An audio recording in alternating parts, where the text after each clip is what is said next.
Thanks for checking out GuitarTricks.com recently.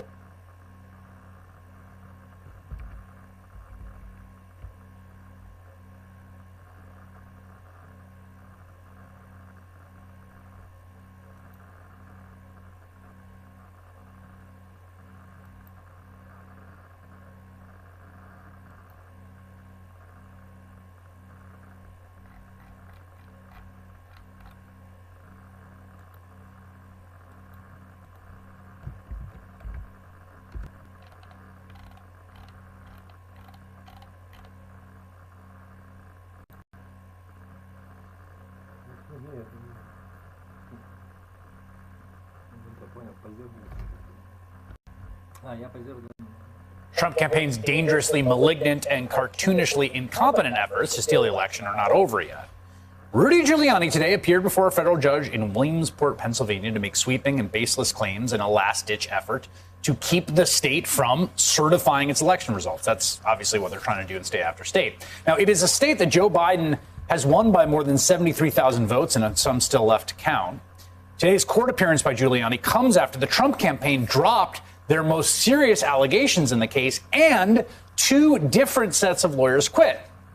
And then just yesterday, the campaign replaced them with Mark Scaringi. He's a lawyer and a talk show host who said on the day the race was called for Joe Biden that, quote, litigation will not work and to reverse this election.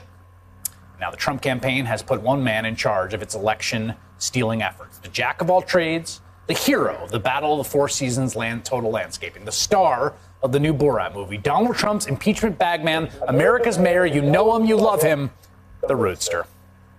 No matter he hasn't argued before a federal judge in 28 years, his membership to the D.C. bar is administratively suspended for non-payment of fees, and he reportedly wants $20,000 a day for his services. That guy was arguing for the president before a federal judge today, unspooling fakakta conspiracy theories worthy of a Newsmax interview. I'm joined now by the attorney who argued against Rudy Giuliani in court today, representing Philadelphia, Allegheny, Montgomery, and Chester counties, Mark Aronczyk. Mr. Aronczyk, it's good to have you on. First, I wonder if we could just start with what was the case? What was the Trump campaign asserting? What was the argument before this judge? The Trump campaign came in through Mr. Giuliani asserting a fantasy world. It was a case that somehow involves 11 different states in a gigantic conspiracy with the biggest cities in the United States all joining in to somehow manufacture votes and change mail-in ballots and somehow throw the election to Joe Biden. And I sat there dumbfounded because the story that was presented by Mr. Giuliani bore no relationship to the actual complaint in the case. And, you know, when you're in court, you have to talk about the complaint. You have to talk about your facts. You have to talk about the law. When you're at Four Seasons Total Landscaping, I guess you can talk about anything. There seemed to be no distinction in what I heard today. And I pointed that out very strongly to the court. So, the complaint, I mean, it sounded like he just sort of gave a kind of Giuliani monologue about all the nefarious actors who are trying to steal the election, independent from whatever the kind of legal claims they were pursuing was. But am I right that the remedy they're seeking here is to throw out all the votes in Allegheny County and in Philadelphia? Yeah, it was interesting. The remedy kept multiplying as Mr. Giuliani was talking. It started off that he was after 680,000 votes, and by the time he finished his speech, I think we were up to 1,200,000 votes and counting, I guess. It's absurd on its face. In fact, the whole presentation was absurd on its face. But I think what was telling was that when you're in a court and you have to sometimes explain yourself, you have to answer questions that the judge asks, and the judge pressed, is this about fraud? And where is it pled that this is about fraud? And after some hemming and hawing, Mr. Giuliani basically said, no, this wasn't a complaint based on fraud. Instead, it was based on some kind of all I can say is some kind of strange conspiracy idea. But what was also telling was that his opening statement practically was that he wanted to amend the complaint again. In other words, they've already amended this complaint once and took out almost everything that they had pled initially. All sorts of propositions fell out of the case. He then said some of that was a mistake. He wanted to put them back in. He wanted to amend the complaint again. It was, the proverbial moving target. Идем за продуктами, а сами отдыхать, пока Сбермаркет идет в магазин за нас. Попробуйте и вы, и получите продукты в день заказа. Ваш заказ собран. Сбермаркет. Ходите в магазин по-новому.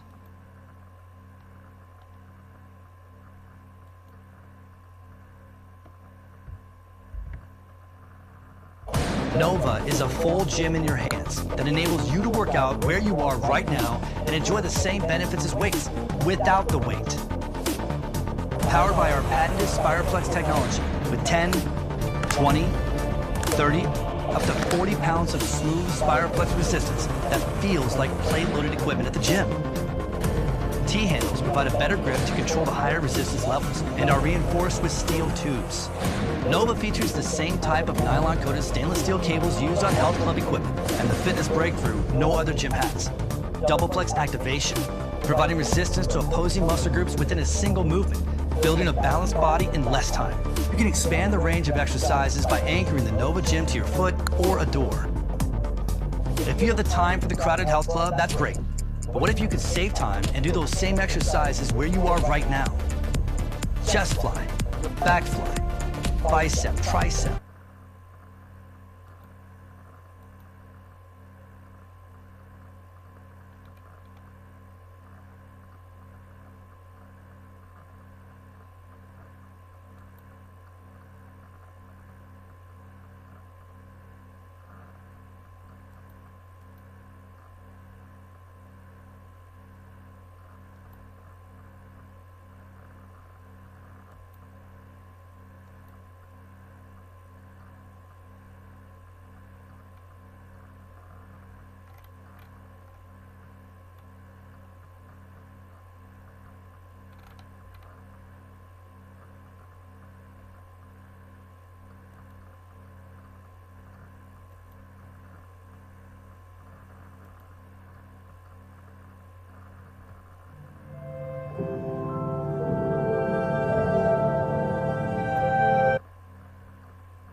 What is sound texture?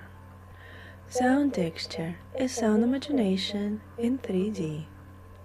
To imagine the notes and sound texture, you need to substitute the timbre of violins and cellos with the pitch of a sound in a liquid watery texture and then move it down. Pitch in this sense is not the timbre of the piano. It's simply a shadow of a sound like that which you experience when a familiar tune comes to mind. Liquid texture doesn't mean visual effects like shimmering vibrations of water. It's more a tactile sensation, like that which you experience when moving your hand in water, feeling how the texture of the liquid embraces your skin. Move the sound down doesn't mean a sudden drop in the sound. It's a gradual descent into the water with an even sinking effect. And just like when imagining sound movement to the right or left, there should be no resistance in the movement. Why we need sound texture? Imagining notes in sound texture will help you to keep your hands more relaxed and gentle while playing, which improves your tone and technique. Imagining sounds in 3D affects muscle sensation. The sensation of melting soft muscles creates the effect of non-existent hands. Why we began with imagining notes in the timbre of violin movement. Why we need sound texture. Imagining notes in sound texture will help you to keep your hands more relaxed and gentle while playing, which improves your tone and technique. Imagining sounds in 3D affects muscle sensation. The sensation of melting soft muscles creates the effect of non-existent hands. Why we began with imagining notes in the timbre of violins and cellos. When you start training your inner musical ear with mental practice, it's always easier to imagine familiar sounds in 2 dimensions. The same applies to sound movement. Moving the sound to the right or left in your mind is easier when imagining string instruments and the motion of their bows. Note that in sound texture, you no longer need to imagine the pitch and the timbre of instruments. How to imagine sound texture? To create 3D sound, you need to give it a watery texture. This allows you to transcend 2D and lower the sound. Listen to a note played with a sustain pedal, focusing on how much depth and space it gives to the sound. Feel the liquid texture of the sound without visualizing shimmering water.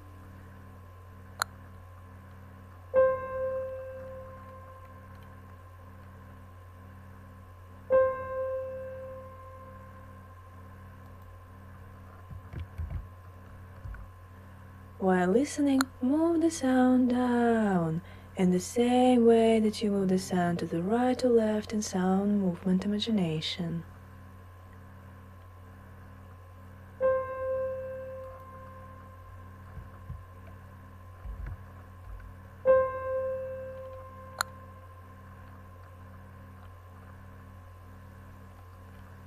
At the very end, add sound movement to the right or left.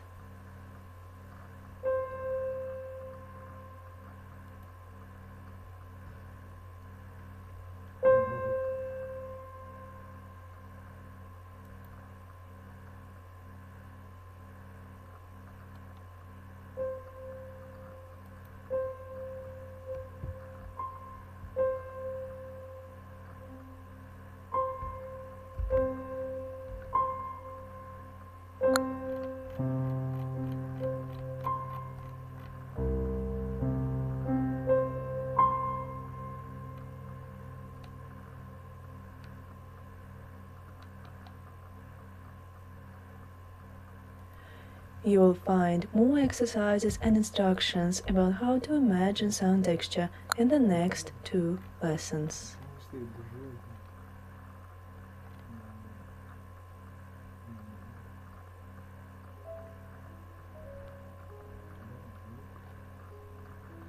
Imagine one note at a time.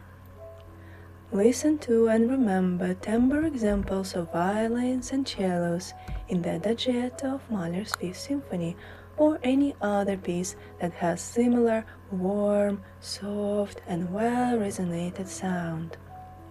The quality of the sound of music that you listen to will affect the quality of imagined sound, and this will affect inner sensations in the muscles of your hands. Therefore, listening and imagining a flat, harsh, and non-resonant sound like that of a single violin will create tense and stiff sensations in your muscles while playing. Practice the following steps with each note in 4 measures. Sing a note with sound movement. Imagine the same note in timbre with sound movement. Use the timbre of violins for notes above middle C.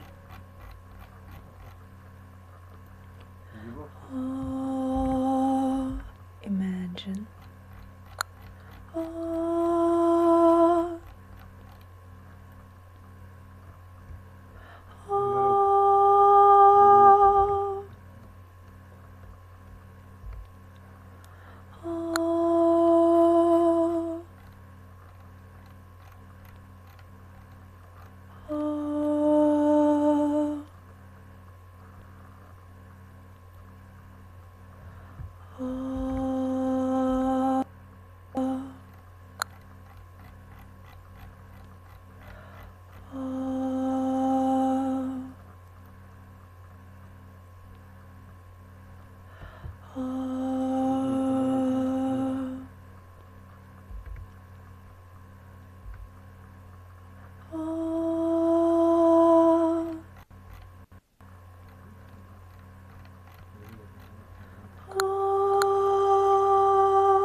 Ну да, ладно, только всего.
Не андердог, не андергоинг, то есть андергоинг, андергоинг.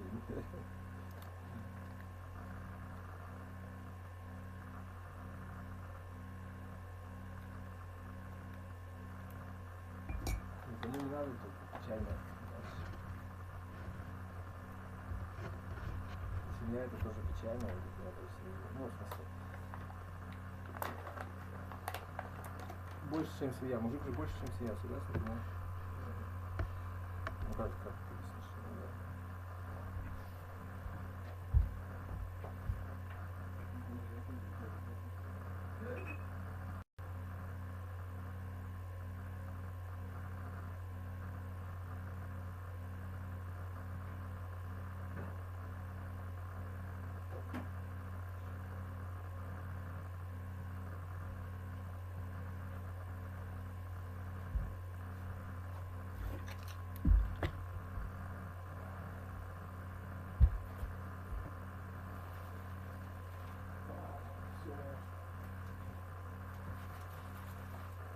Жили как могли, понимаешь, все и так решили, да? И получается, я правда, я просто говорю, жили как могли, все, да?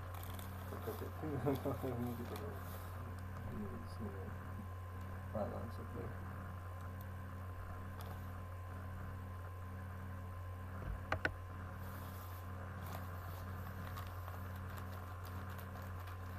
Что было вверху?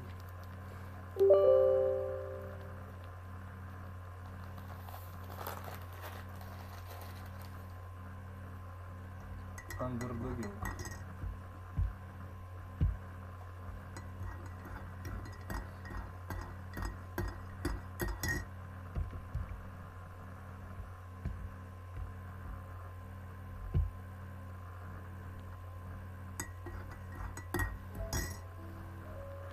Imagine a sequence of notes. Practice the following steps with each bar in 4 measures. Sing a sequence out loud with sound movement and glissando. If you need to keep yourself in pitch, touch the key lightly only after singing the note, playing in this same octave.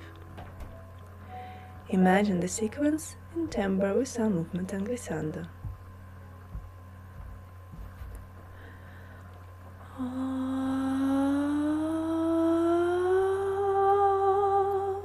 Imagine.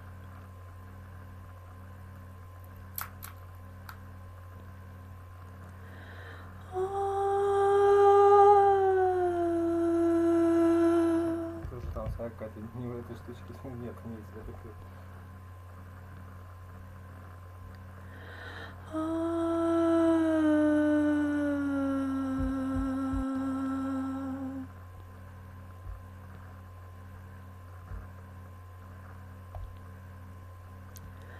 Можно так трактор выехать? Трактор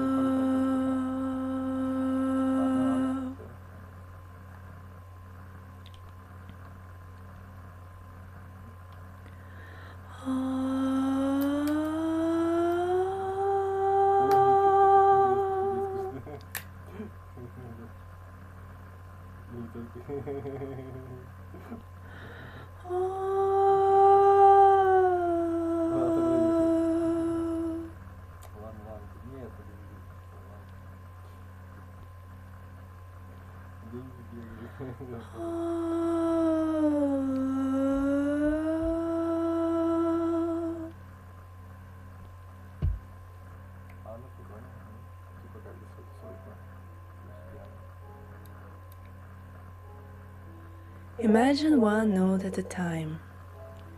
Listen to and remember timbre examples of violins and cellos in the Adagietto of Mahler's Fifth Symphony or any other piece that has similar warm, soft and well-resonated sound. The quality of the sound of music that you listen to will affect the quality of imagined sound, and this will affect inner sensations in the muscles of your hands. Therefore, listening and imagining a flat, harsh and non-resonant sound like that of a single violin will create tense and stiff sensations in your muscles while playing. Practice the following steps with each note in 4 measures. Sing a note with sound movement. Imagine the same note in timbre with sound movement. Use the timbre of violins for notes above middle C. Oh, imagine. Oh,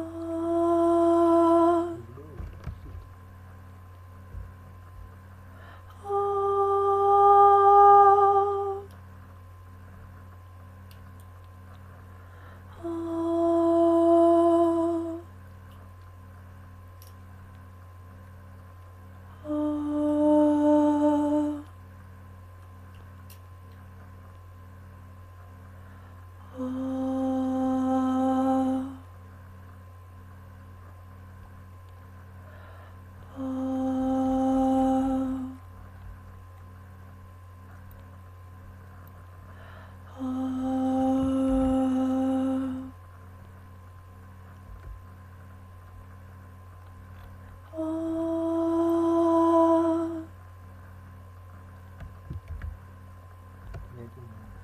oh.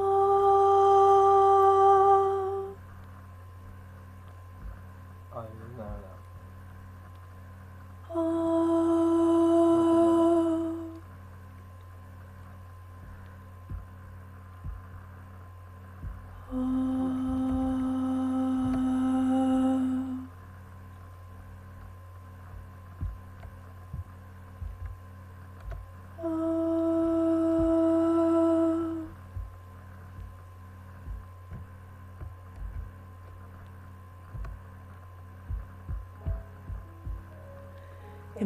a sequence of notes.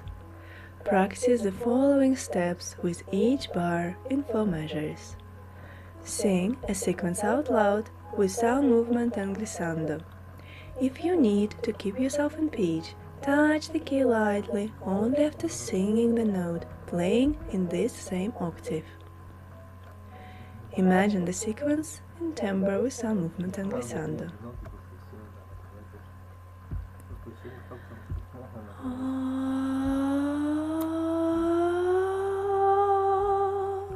Imagine.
Imagine an interval chord.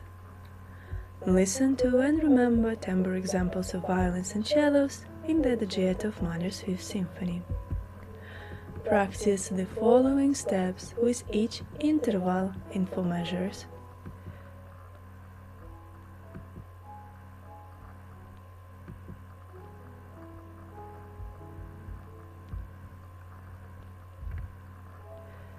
Sing and imagine the notes of the interval chord repeatedly, each time reducing the time between the notes.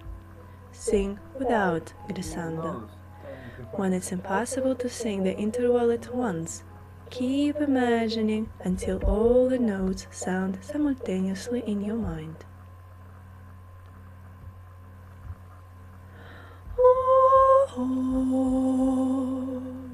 Imagine.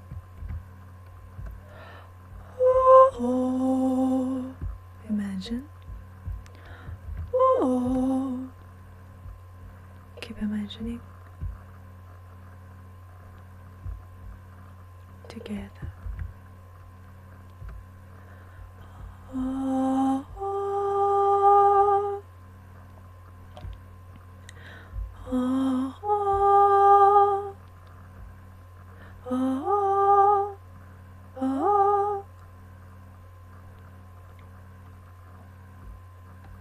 Together.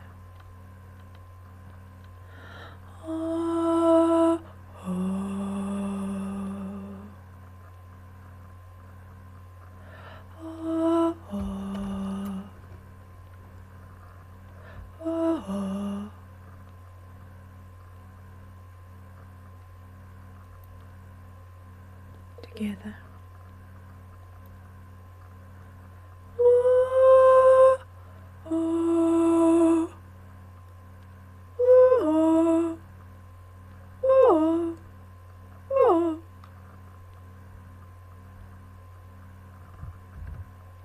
Together.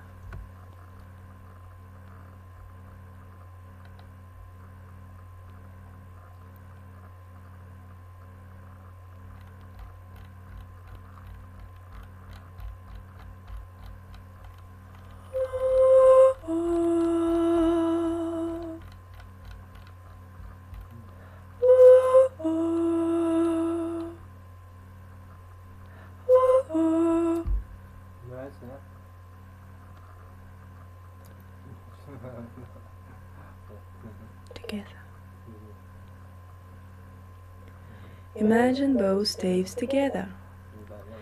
Imagine a note sequence in timbre with sound movement and glissando. You can still slightly break intervals in your imagination if it's hard to imagine them at once.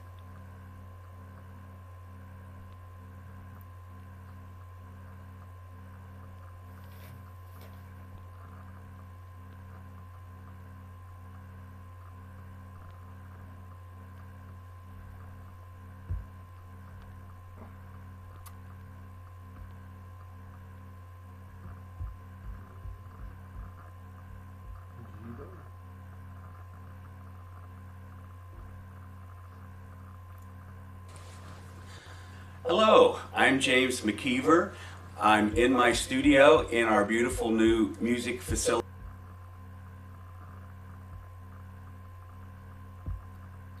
here. All right, so the wrist is central to what we're doing. It helps organize the movements. With a tight wrist, you have a roadblock to using the rest of your mechanism, and you're going to have tension. So the wrist has to be flexible, and as we mentioned earlier, the Russian method, it's designed to get the music intended. Simplest example is a two-note slur. We play a two-note slur a little firmer on the first note and lighter on the second note. So the stronger movement goes on the first note. The drop, and the up, which is a weaker movement, plays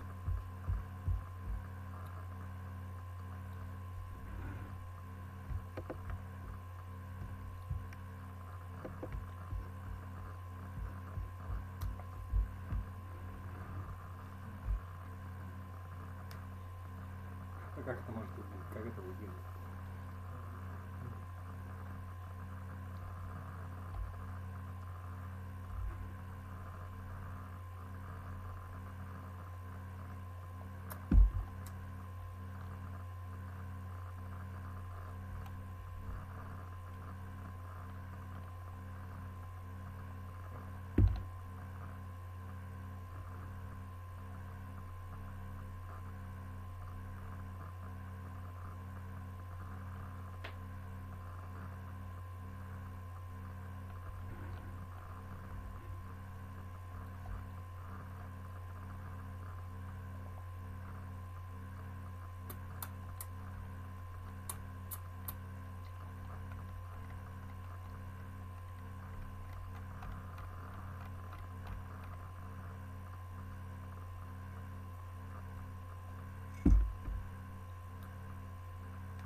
самом деле,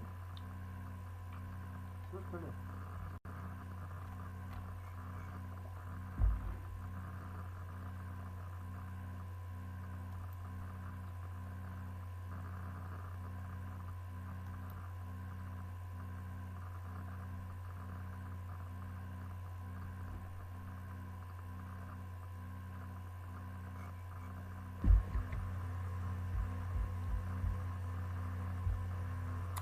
Ну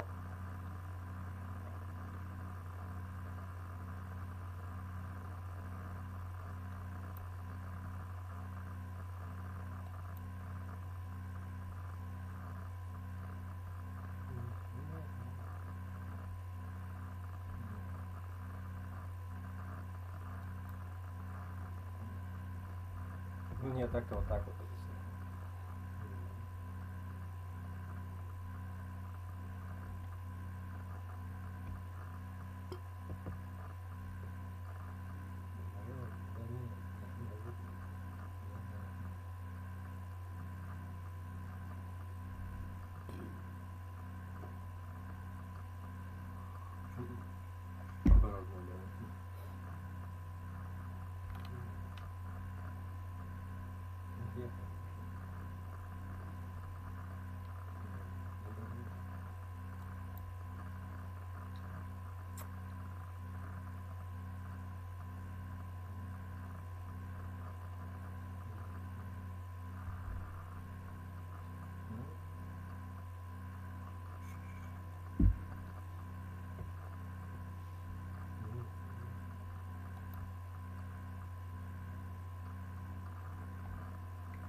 This video was filmed without sound.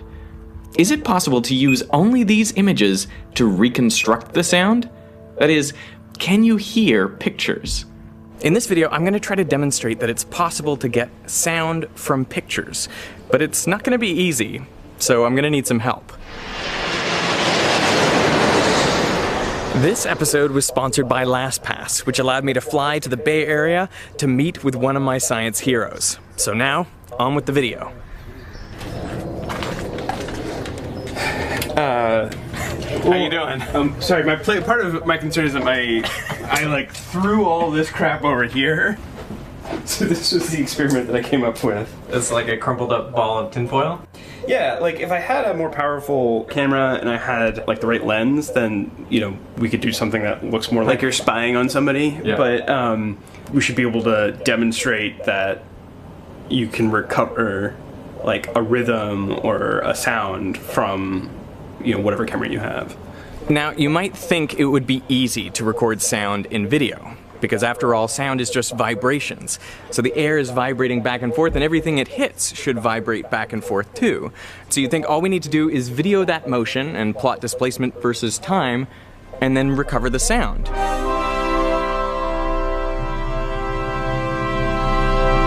But it's not that simple. Because for one thing, I mean, these sound vibrations are incredibly tiny. They move objects only about 1 micrometer. And even if you're super zoomed in, that is way less than a pixel. We're talking 100th or 1,000th of a pixel. We're not seeing something that is at 1 pixel move to an adjacent pixel. You're seeing 1 pixel get slightly darker, and the next pixel gets slightly brighter. What objects work best for recovering sound? So the things that work best are things that have a lot of damping but are also very light, so that they move very readily with changes in air pressure. So what are some good examples? Well, like a bag of chips. You know, the initial experiments were very like contrived in a way. You know, we had these objects on optical benches, we were blasting light at them. The sounds were like as loud as we could make them. Yeah. Mary had a little lamb. Little lamb, little lamb. I figured we'd try to do a rhythm. So this is shaving a haircut. Let's put that camera on a tripod. Oh yeah, I mean, that'd be great. All right, well, let's give it a shot.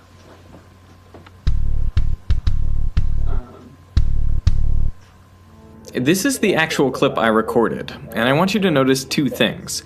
First, you can't really see much motion. And second, there are plenty of pixels getting dimmer and brighter because of image noise. I mean, it's not a pristine, perfect image. So how do you tell the difference between pixels getting brighter and dimmer due to tiny movements versus noise? Essentially, you look for edges in the image, and then you say, well, if the object moves by some fraction of a pixel in one particular direction, then pixels on one side of that edge will get a little bit brighter, pixels on the other side of that edge will get a little bit darker. And so basically what we do is we sum together all the ones that are supposed to get brighter and subtract all the ones that are supposed to get darker. And then that gives us sort of one number, right? And if you track that number over time, then that gives you an estimate of the displacement over time. This is time, but in samples. And then this is position. So what do you do now? Well, we're gonna try to do some filtering on that.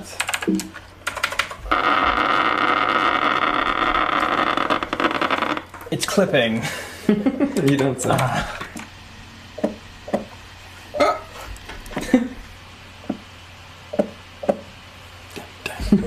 I mean, it's not much. It's not much, but you can recognize two of the beats. This is what we've recovered from 180 frames per second, which isn't really a whole lot within the range of like audible frequencies. So that's why, you know, kind of the most we can hope for here is a bit of a rhythm. Now, of course, the main limiting factor is frame rate, because we can hear sounds from 20 hertz to 20,000 hertz, but most cameras only shoot 30 frames per second, so they miss virtually all of the sound frequencies. Imagine this is the motion created by a 30 hertz sound. If you tried to capture this with a camera at 30 frames per second, you would end up seeing the object always in the same position because it's at the same point in the wave cycle. So your perception would be that the object is not moving at all. So in order to measure a frequency of sound, you actually need to sample at least twice that frequency, which is why a lot of music is sampled at 44 or 48 kilohertz. That's more than twice as much as the highest sound we can hear. At any rate, if you want to get something more intelligible, you're going to need some higher frame rate camera. So we just went to the camera store and picked up a new camera that should be able to shoot 1,000 frames per second or thereabouts. Nice. Is that going to be enough? It'll be enough for something. I love that confidence. Согласитесь, что YouTube — это новый телевизор. Хотите узнать, как вы можете зарабатывать на ведении YouTube-канала?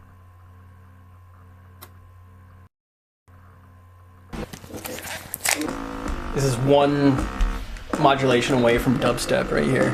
It's like just a little bit more of a wump wump, and then we'd have the next big track. I've set it to 1,000 frames per second.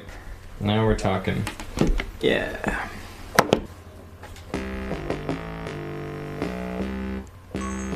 Okay.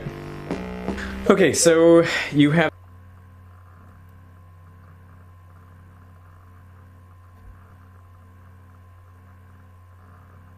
to left when you're looking at the seats. Mike Hopkins is in seat 2, that's the commander's seat, and then Victor Glover will be beside him in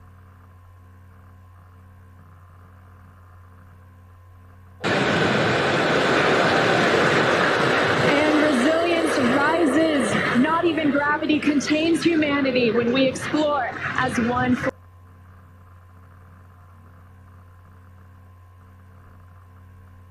We are essentially venting pressure, purging the engine out, making sure everything is quiet in preparation. Take a look. That's inside Crew Dragon right now. Our Crew 1 crew now coasting in low Earth orbit, still attached to that second stage. In just a couple of minutes, we should see that second stage separate and Crew Dragon will be flying free.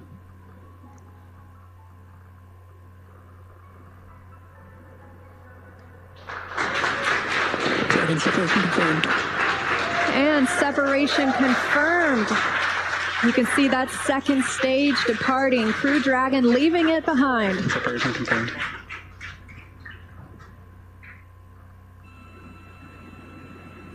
Confirmation from teams on the ground and the crew. You can see them monitoring those 3 display panels, monitoring their journey to the International Space Station and where they are in the world right now, or over the world, I should say.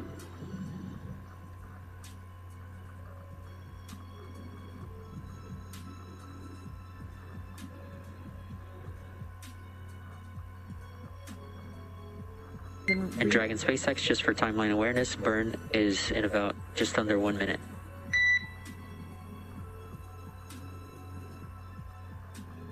And copy that. We see it starts in 40 seconds.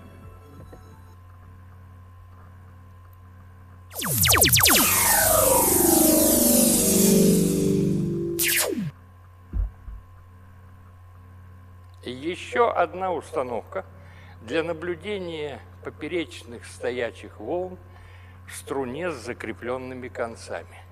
Роль струны выполняет провод, по которому от генератора пропускается переменный ток любой заданной частоты от 20 Гц до 20 кГц.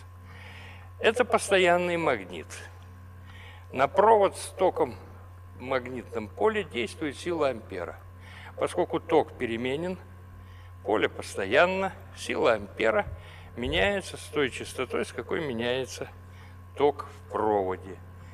И эта сила ампера выполняет роль возбудителя колебаний в струне.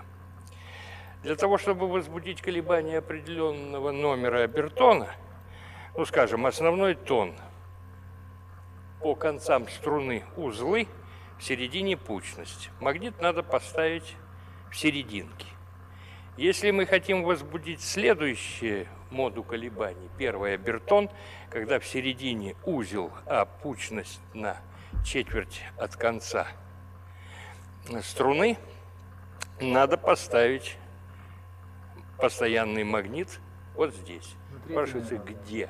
Надо всегда ставить постоянный магнит там, где будет пучность той моды колебаний, которую вы хотите возбудить.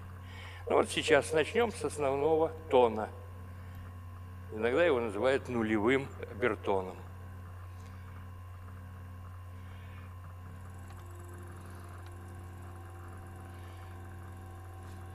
Струна натянута весьма солидно. Вот эта достаточно толстая пластина все-таки вибрирует.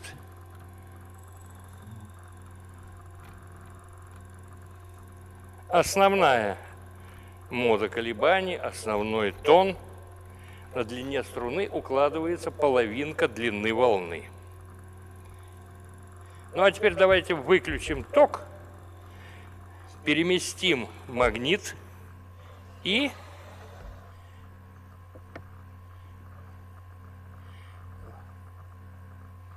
постараемся возбудить колебания первого обертона. Поскольку будет один узел, значит, 2 половинки длины волны, частота в 2 раза больше.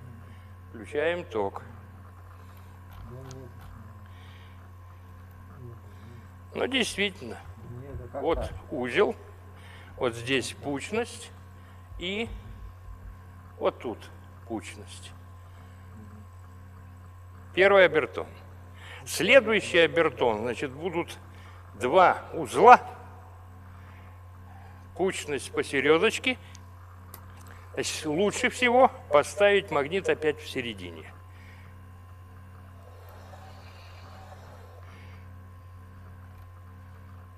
Увеличить частоту и включить ток.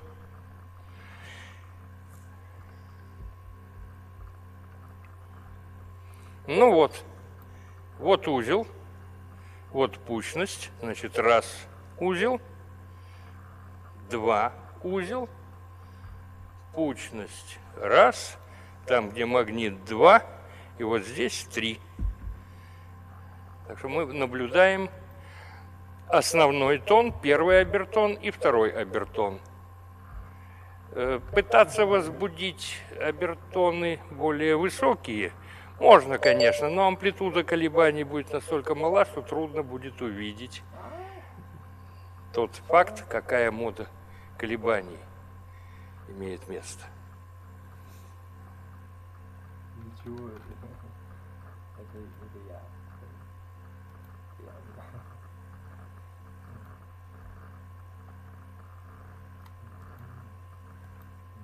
Это на имеет или хотел?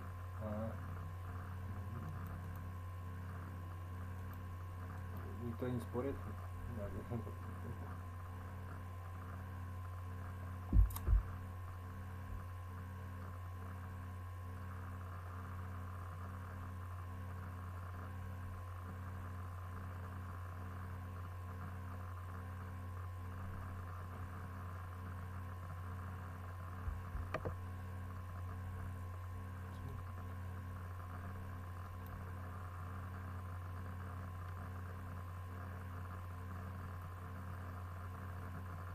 Hi everyone!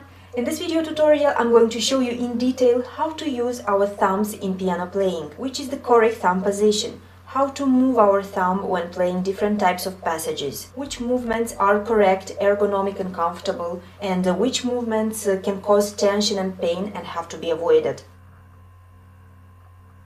I will begin by sharing with you one of the most important holistic principles of piano playing. The fact that piano playing is the art of playing with your arms, not only with your fingers. In piano playing and also in everything we do in life, it's impossible to separate one part of our arm from the other. All our ligaments and muscles in the arm are connected. So if you feel pain or tension in your thumb, it doesn't always mean that you're simply using your thumb incorrectly. It can also mean that you're raising your shoulders, that you're keeping your elbows too close to your sides, keeping them tensed. And of course, most of the time it means that you're keeping your wrist like this, immobile, without relaxing it, without keeping it flexible, and without allowing the entire weight of your arm to be channeled into your fingertips, which is the essence of the whole arm action principle, the foundation of a correct, healthy, enjoyable, and productive piano playing habit. This is the correct arm, hand, finger and thumb position. Our second, third, fourth and fifth fingers can move only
like this, up and down. The thumb, however, is our super finger because it can move both up and down and from side to side.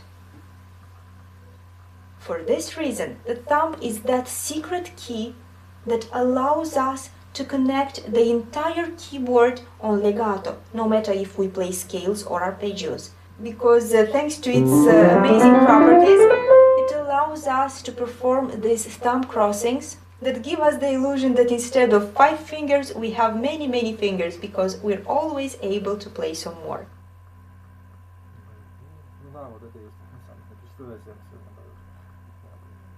Now, this is the correct thumb position. The thumb is positioned like this, and it is slightly rounded, slightly pointing inwards towards the palm. And now the most important part, how we have to move our thumb and in which direction we have to move our thumb in order to avoid tension and to make sure that we improve our piano playing skills. When we use our thumb, we can move it like this, or we can move it like this, especially when we perform the thumb crossings. However, please notice one thing.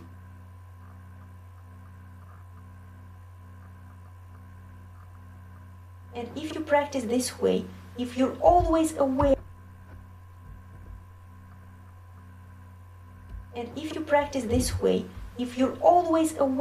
of the flexibility of your wrist, of the flexibility and relaxation of your arm, you're never going to hurt your thumb muscles.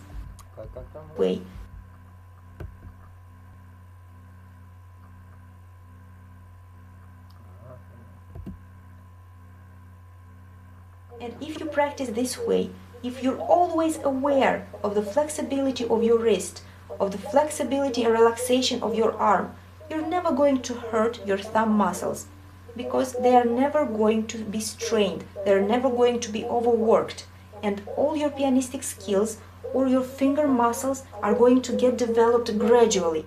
And remember, your fingers are a continuation of your entire arm and not separate entities that have to be moved like this. As long as you play from your entire arms, at the same time keeping your fingers sharp and articulated, then you're going to see amazing progress in everything you do. Good luck, enjoy your practice, and I'll talk to you soon. Bye bye!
Хотите научиться рисовать?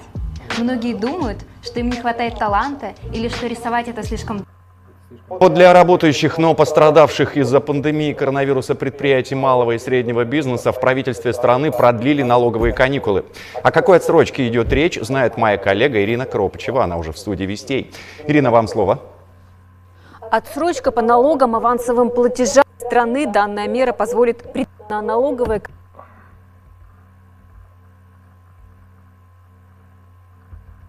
Ну что, куда? Куда ты еще посылать-то, да? Что, будет хорошо? Здорово. А, ужасно выглядит.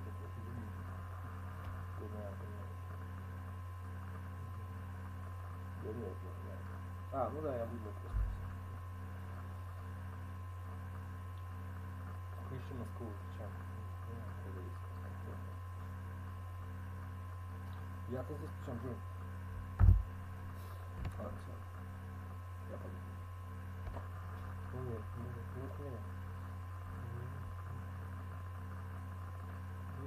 Нет, наоборот. Нет, наоборот.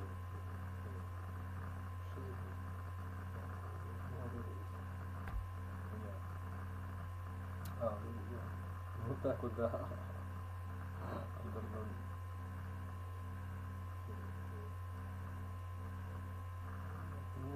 Нет. Так надо.